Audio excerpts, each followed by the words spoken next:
तो यहाँ पर हम आज देखेंगे कि डेटा डिक्शनरी क्या कॉन्सेप्ट है और यहाँ पर मेटा डेटा क्या होता है। तो सभी को पता है कि Meta data is nothing, it is data about the data. Okay, so metadata is nothing, it is the data about the data. It is self-describing, nature of the database. It holds the following information about each data element in the database, such as, जैसे कि हम लोग database के अंदर store करते हैं, suppose student की कुछ इंफॉर्मेशन है तो उसका नाम हो सकता है उस डेटाबेस के अंदर, उसका रोल नंबर हो सकता है, उसका पर्टिकुलर एड्रेस हो सकता है, फोन नंबर हो सकता है। तो ये सारी डिटेल्स जो हैं, it is a data about the student data, so it can be called as meta data. तो यहाँ पर कुछ इंफॉर्मेशन मैंने यहाँ पर दी हुई है जिसको हम स्टोर करते हैं। सबसे पहले name, then what are the types of the data.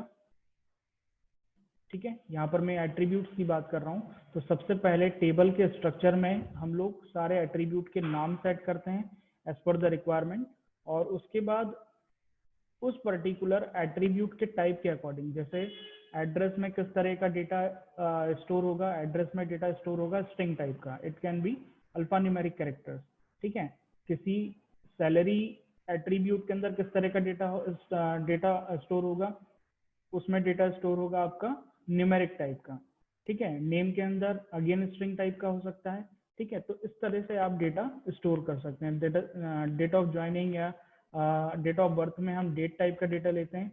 तो सबसे पहले हम बात करेंगे एट्रीब्यूट के नाम की, देन उन सभी एट्रीब्यूट के टाइप के अकॉर्डिंग उन सभी एट्रीब्यूट में किस तरह का डेटा आएगा उसके टाइप की हम लोग बात करेंगे। रेंज ऑफ द वैल्यू का मतलब जैसे सैलरी है, किसी एक ऑर्गेनाइजेशन में सैलरी 6 डिजिट तक सभी पोस्ट पर दी जा रही है, तो उस पर्टिकुलर एट्रीब्यूट का रेंज हमें सेलेक्ट करनी होगी। ठीक है, देन इसके बाद आता है एक्सेस ऑथराइजेशन, मतलब कौन पर्टिकुलर उस पर्टिकुलर डेटाबेस को एक्सेस करेगा, who has the authority to access that particular database, so access authorisation.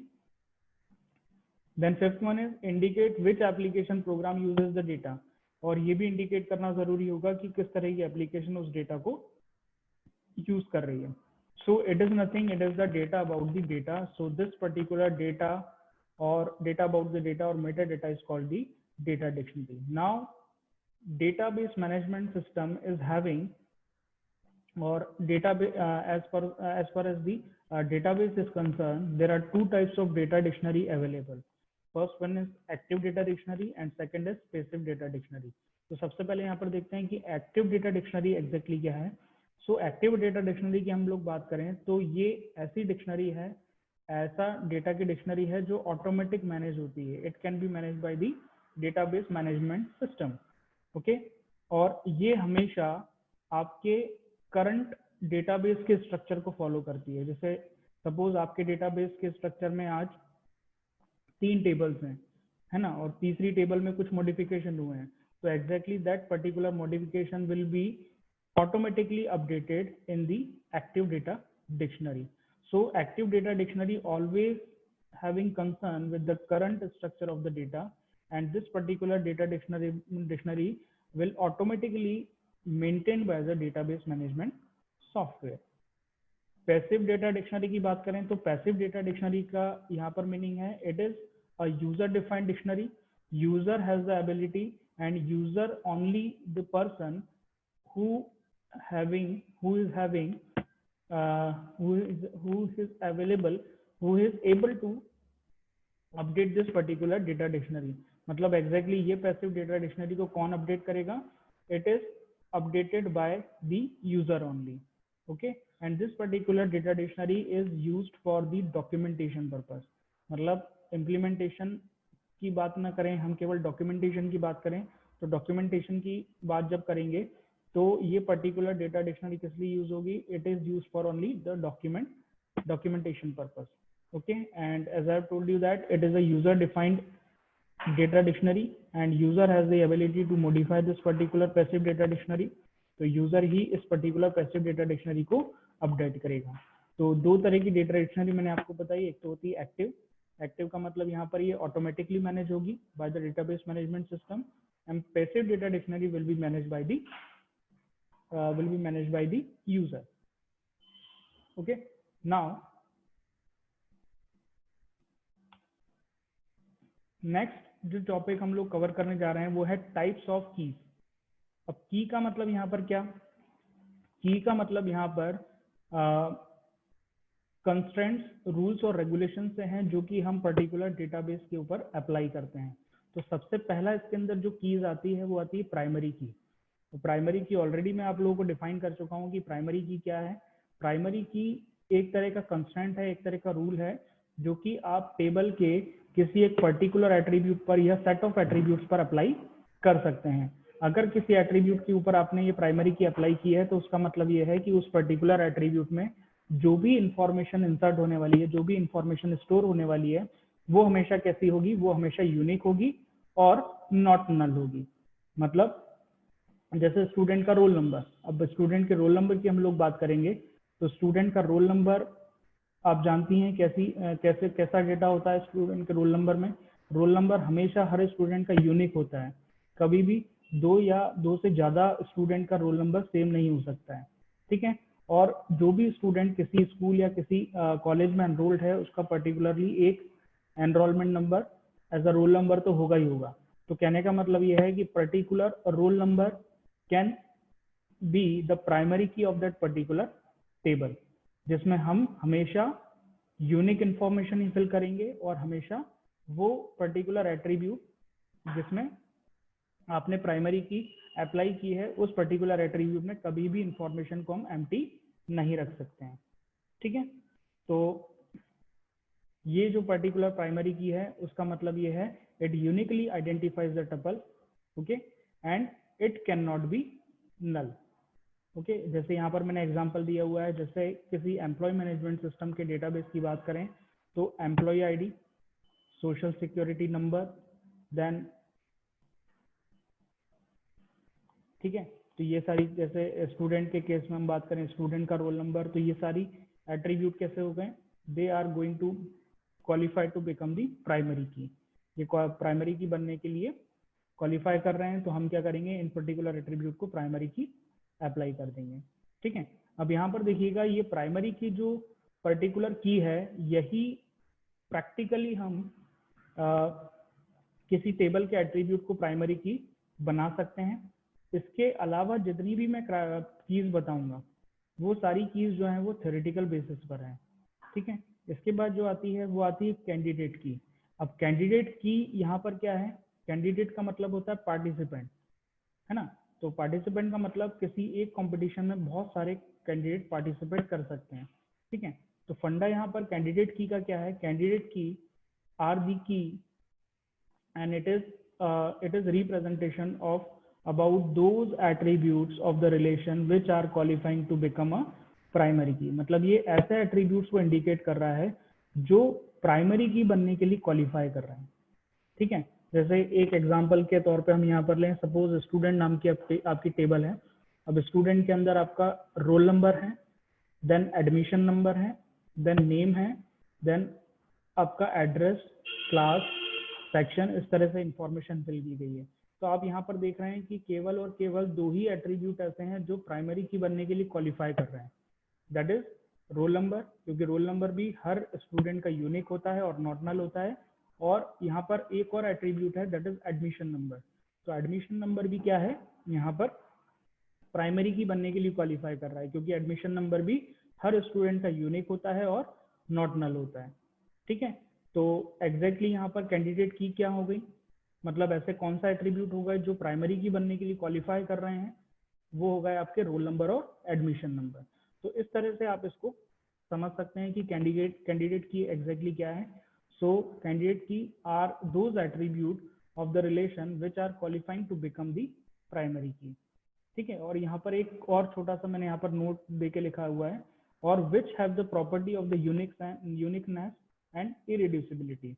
Uniqueness का मतलब no legal values of relation, even contain two distinct tuple with same value of relation, मतलब ये particular property उसमें नहीं होना चाहिए, है ना, ये पर्टिकुलर प्रॉपर्टी उसके अंदर होना चाहिए जिसका ये डिस्क्रिप्शन है, ठीक है। इरिड्यूसिबिलिटी का मतलब no proper subset of relation has the uniqueness property, मतलब पर्टिकुलर रिलेशन का जो सबसेट है उसमें यूनिकनेस की प्रॉपर्टी होना चाहिए, ठीक है। तो अगर कोई भी आपका की ये दोनों प्रॉपर्टी को फुलफिल करता है तो वो भी क्या कहलाएगा, वो भी कैंडिडेट की कहलाएगा। लेकिन सिंपल डेफिनेशन वही है candidate key they are those attribute of relation which are qualifying to become the primary key. किसी भी रिलेशन में प्रेजेंट वो सारे एट्रीब्यूट जो प्राइमरी की बनने के लिए क्वालिफाई कर रहे हैं they are called as candidate key, okay. और जैसा कि मैंने बताया कि प्राइमरी की का इम्प्लीमेंटेशन अपन प्रैक्टिकली कर सकते हैं। प्रैक्टिकली क्योरी के थ्रू अपन क्या कर सकते हैं, अपन किसी भी एट्रीब्यूट को या सेट ऑफ एट्रीब्यूट को प्राइमरी की बना सकते हैं, और बाकी के जितने भी कीज हैं वो सारे थ्योरेटिकल बेस पर हैं। लेकिन आरजीबीबी एग्जाम में इस तरह का क्वेश्चन आपसे पूछा जा सकता है और पूछा भी गया है, व्हाट इज प्राइमरी की and what is the candidate की, एक्सप्लेन विद सुटेबल एग्जांपल। तो इस तरह से आप उसको एक्सप्लेन कर सकते हैं। नाउ ऑल्टरनेट की बात करें तो ऑल्टरनेट की का मतलब क्या होता है, ऑल्टरनेट का मतलब होता है कि सपोज ये नहीं तो ये, जैसे सपोज आज मैं आपकी डीबीएमएस की क्लास ले रहा हूँ, हो सकता है कि इसी दिन मैं अवेलेबल नहीं हूँ तो मेरी जगह कोई और डीबीएमएस की क्लास आपकी ले, तो उसका क्या मतलब हो गया, we have alternative arrangement of something, ठीक है। तो इसी तरह से यहाँ पर ये देखिएगा कि candidate column other than primary column is the alternate की।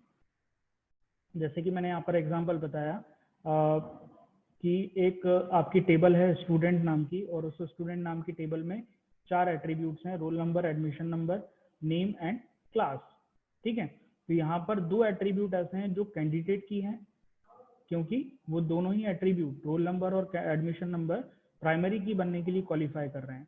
लेकिन अगर हमारे पास रोल नंबर नहीं है तो हम एडमिशन नंबर को प्राइमरी की ऑल्टरनेटिवली बना सकते हैं। So what will happen here, here we can say that admission number attribute is called the alternate key of this particular relation, particular table.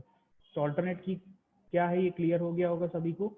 it is a candidate column, it is a candidate key column other than the primary key column is called the alternate key, ठीक है।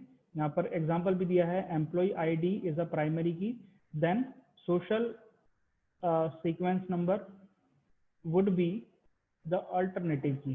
जैसे कि मैंने example यहाँ पर दिया आपको roll number और एडमिशन नंबर का।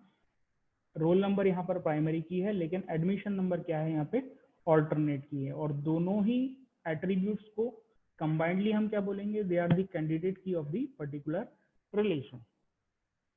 नेक्स्ट देखते हैं, नेक्स्ट क्वेश्चन, नेक्स्ट है यहाँ पर सुपर की। अब सुपर की यहाँ पर क्या है, if we add any other column attribute to a primary key then it become the super key. मतलब अगर पर्टिकुलर कोई और कॉलम हम प्राइमरी की में ऐड कर दें तो वो क्या हो जाएगी, वो उस पर्टिकुलर टेबल की सुपर की हो जाएगी। जैसे employee ID and full name. अब यहाँ पर देखिएगा कि फुल नेम का मतलब अगेन ये कंपोजिट एट्रीब्यूट है आपका, it is the combination of first name and last name. तो यहाँ पर आप देख सकते हैं कि इस पर्टिकुलर एट्रीब्यूट को भी मैंने क्या कर दिया है, बना दिया है प्राइमरी की। एम्प्लॉय आईडी तो आपका प्राइमरी की है ही, लेकिन अब मैंने क्या कर दिया है, इन दोनों एट्रीब्यूट्स के कॉम्बिनेशन को मैंने क्या कर दिया है, मैंने कंसिडर कर लिया है primary key.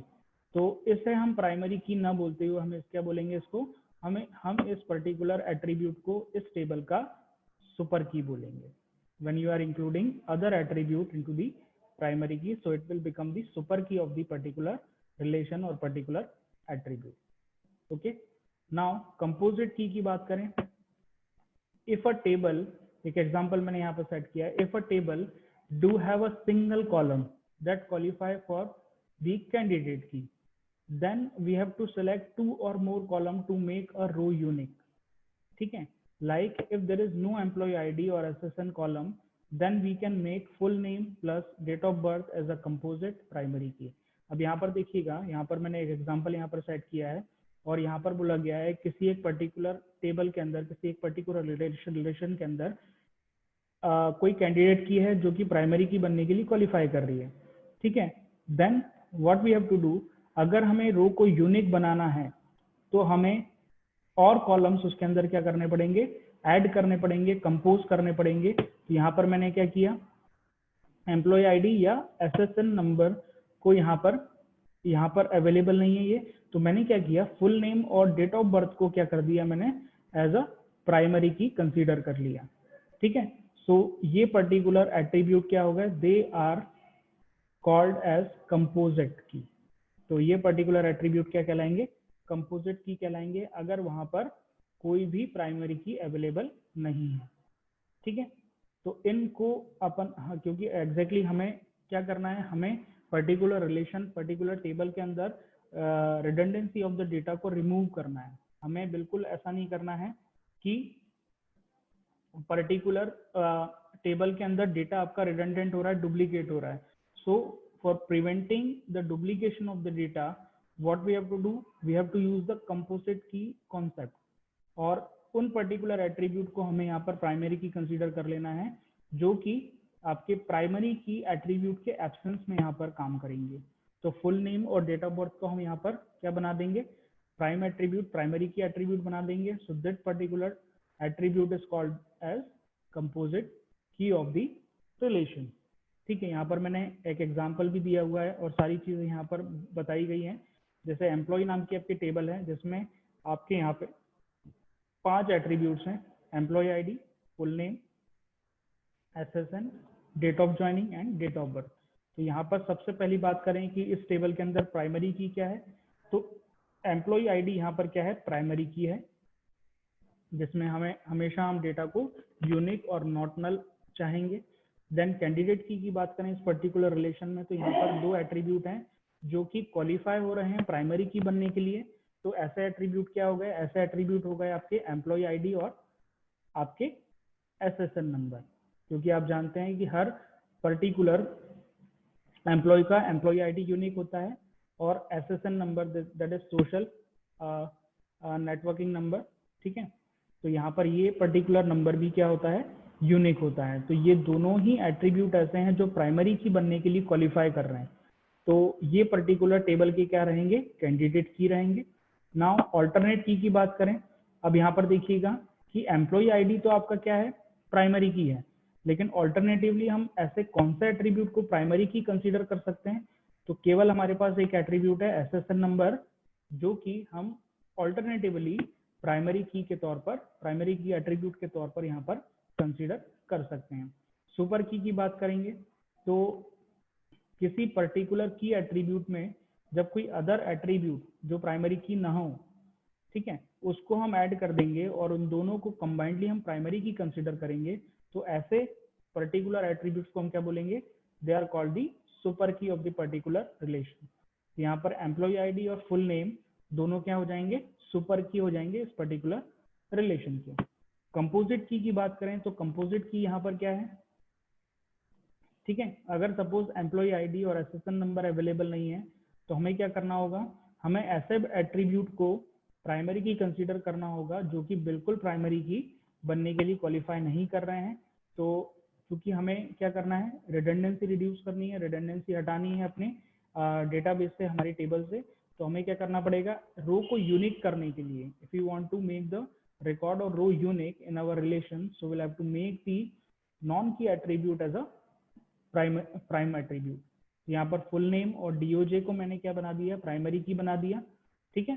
Then this particular attribute is called the composite key. तो यहाँ पर जितनी भी कीज मैंने आपको बताई हैं वो सारी थ्योरेटिकल बेस पर है एक्सेप्ट प्राइमरी की, क्योंकि प्राइमरी की एकमात्र यहाँ पर ऐसी की है जिसको हम प्रैक्टिकली इंप्लीमेंट कर सकते हैं और क्वेरी के थ्रू हम किसी पर्टिकुलर एट्रीब्यूट या सेट ऑफ एट्रीब्यूट को प्राइमरी की का रूल और रेगुलेशन यहाँ पर दे सकते हैं, ठीक है। सो आई थिंक ये आपको क्लियर हो गया होगा। नाउ नेक्स्ट इज आर्टिफिशियल की। अब आर्टिफिशियल की हम लोग बात करेंगे तो an artificial key is one that has no meaning to the business और ऑर्गेनाइजेशन। मतलब आर्टिफिशियल की का मतलब यहाँ पर ये है, ये पर्टिकुलर उस एट्रीब्यूट की बात कर रहे हैं जिस एट्रीब्यूट का उस पर्टिकुलर बिजनेस या ऑर्गेनाइजेशन के डेटाबेस के लिए कोई भी यहाँ पर उसका बेनिफिट या कोई भी यूज उसका नहीं है। ठीक है, तो यहाँ पर आप देखिएगा स्टूडेंट एनरोलमेंट नाम का एक टेबल है जिसमें स्टूडेंट, क्लास और रो आईडी है। तो स्टूडेंट और क्लास यहाँ पर क्या है, ठीक है, यहाँ पर स्टूडेंट और क्लास को हम प्राइमरी की कंसीडर कर सकते हैं, लेकिन हर रिकॉर्ड के लिए एक यूनिक आईडी होता है that is called row ID, या हम बोल सकते हैं it is a sequence number of the record. So this particular sequence number of the record is called the artificial key for this particular relation, क्योंकि exactly हमें particular database के अंदर sequence का कोई भी यहाँ पर रोल नहीं होता है, सीक्वेंस की कोई भी रिक्वायरमेंट नहीं होती है, क्योंकि जब भी हम किसी टेबल से कुछ पीस ऑफ इंफॉर्मेशन को एक्सट्रैक्ट करते हैं तो ऑटोमेटिकली आपका database management system particular row और रिकॉर्ड के लिए कुछ सीक्वेंस यहाँ पर आपको शो करता है when you are going to display some information on the screen from a given और फ्रॉम द एग्जिस्टिंग टेबल। ठीक है, सो ये पर्टिकुलर एट्रीब्यूट क्या हो गए, आर्टिफिशियल की हो गया, जिसका कोई भी किसी भी डेटाबेस जो कि बिजनेस या ऑर्गेनाइजेशन से रिलेटेड है उसमें कोई भी यहाँ पर उसका बेनिफिट नहीं है। नाउ फॉरेन की बात करेंगे तो यहाँ पर फॉरेन का मतलब होता है बाहर। ठीक है, एग्जैक्टली नॉर्मल वे में हम क्या बोलते हैं, फॉरेन का मतलब बाहर। तो इसी तरह से ये फॉरेन की भी ऐसा एट्रीब्यूट है जो किसी दूसरी टेबल के अंदर प्रेजेंट है। अब यहाँ पर देखिएगा एग्जांपल मैंने आपको दिया है, एम्प्लॉय और डिपार्टमेंट, दो यहाँ पर आपके एंटिटीज हैं, दो यहाँ पर आपके टेबल रिलेशन दिए हुए हैं। एम्प्लॉय टेबल में दिया हुआ है सारी एम्प्लॉय की इंफॉर्मेशन, मतलब क्या एम्प्लॉय का आईडी है, क्या नाम है, क्या सैलरी है, और पर्टिकुलर एम्प्लॉय किस एग्जैक्टली डिपार्टमेंट के अंदर वर्क कर रहा है। सो यहाँ पर डिपार्टमेंट नंबर का कॉलम भी अवेलेबल है। So employee table will contain the information which is related to the employee. ठीक है, अब केवल डिपार्टमेंट की हम यहाँ बात करेंगे, डिपार्टमेंट टेबल की बात करेंगे तो डिपार्टमेंट टेबल में यहाँ पर डिपार्टमेंट नंबर और डिपार्टमेंट नेम, मतलब ये पर्टिकुलर टेबल वो सारी इंफॉर्मेशन कंटेन कर रही है जो डिपार्टमेंट से रिलेटेड है। तो इस टेबल के अंदर सारे डिपार्टमेंट के नंबर आ जाएंगे और डिपार्टमेंट के नेम आ जाएंगे। अब यहाँ पर देखिएगा, यहाँ पर सपोज हमें कुछ ऐसी इंफॉर्मेशन चाहिए जो दोनों टेबल में अवेलेबल है, मतलब simultaneously we are going to access the information which is present in the both the table. ठीक है, तो मेरा क्वेश्चन ये है कि मुझे उन एम्प्लॉय की डिटेल यहाँ पर निकालनी है, ठीक है, जो कि डिपार्टमेंट नंबर 10 में है और उनका डिपार्टमेंट क्या है।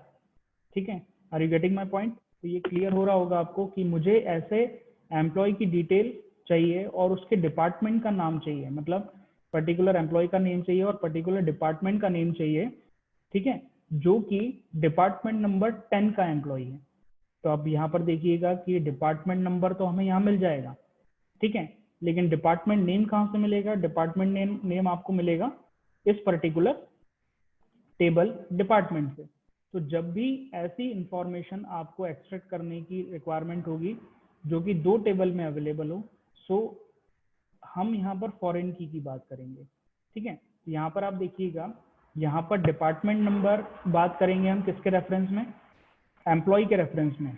तो डिपार्टमेंट नंबर क्या होगा? यहाँ पर प्राइमरी की होगा। ठीक है, और यही पर्टिकुलर जो आपका एट्रीब्यूट है वो इस पर्टिकुलर डिपार्टमेंट टेबल में क्या कहलाएगा? फॉरेन की कहलाएगा।